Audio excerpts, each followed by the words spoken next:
আমরা আসলে অনেকেই জানি না যে আমি কখন ঘুমাবো, কেন আমার শরীর দিন দিন নষ্ট হচ্ছে, দিন দিন ভেঙে পড়ছে, আমার কেন এত অসুবিধা হচ্ছে, শারীরিক জীবন যাপন করতে আমার কেন এত কষ্ট হচ্ছে আমরা জানিই না।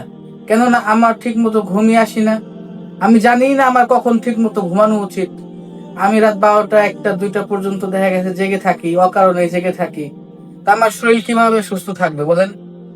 আজ আমরা নতুন একটি তথ্য জানবো, সেটা হচ্ছে ঘুমানোর পারফেক্ট টাইম। ঘুমানোর সবচেয়ে উত্তম সময় হচ্ছে এশার নামাজের পরে। এশার নামাজের আগে খাওয়া দাওয়া কমপ্লিট করবেন, এশার নামাজের পর পরে ঘুমিয়ে পড়বেন, এটা হচ্ছে উত্তম সময়। যদি আমরা বাংলাদেশের প্রেক্ষাপটে পারি না, তবে আমরা 10টার ভিতরে ঘুমিয়ে পড়ার চেষ্টা করব, যদি কোনো কাজ বাহিরে না থাকে। যদি একান্তই বাহিরে কাজ থাকে, আমরা যত দ্রুত পারি কাজ শেষ করে 10টার ভিতরে ঘুমিয়ে পড়ার চেষ্টা করব। তো আমরা উঠবো কখন? 4টার দিকে বা 4:30টার দিকে সবচেয়ে উত্তম টাইম। বলে 10টা থেকে 4টা পর্যন্ত যে আমি ঘুমালাম, এটা সবচেয়ে পারফেক্ট টাইম সুস্থ থাকার জন্য। এভাবে যদি আমি নিয়ম মতো চলি, আমি যদি ঘরের মহিলা হই, মা বোন হই, হ্যাঁ, সেক্ষেত্রে আমরা তাড়াতাড়ি ঘুমিয়ে পড়লে আমাদের শরীর ভালো থাকবে, ব্রেন সুস্থ থাকবে, মানসিক ভাবে আমরা সুস্থ থাকবো, এবং সাংসারিক কোনো অশান্তি বা পেরেশানি হবে না।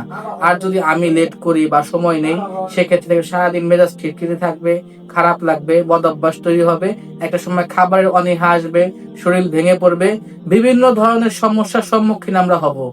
তাই আমার মতে পরামর্শ হলো এটাই, যে আমরা ঘরে দ্রুত শুয়ে ঘুমিয়ে পড়বো, খাবার দাবার আগে খেয়ে নিব। অন্তত পক্ষে খাবার খাওয়ার 1 থেকে 1.5 ঘন্টা পর আমরা ঘুমাবো। আমরা খুব দ্রুত চেষ্টা করব রাতের খাবার খেয়ে নেওয়ার জন্য।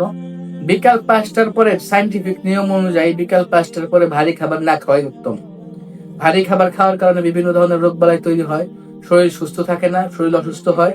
আসুন আমরা আমাদের খাদ্য অভ্যাস এবং ঘুমের অভ্যাস পরিবর্তন করি, একটি সুন্দর সুস্থ বাংলাদেশ গড়ি। আমরা রাফা হেলথ কেয়ার, আমরা আপনার পাশে আছি সবসময়, সার্বক্ষণিক। যে কোনো সময় আমাদের সঙ্গে থাকুন, পরামর্শ করুন।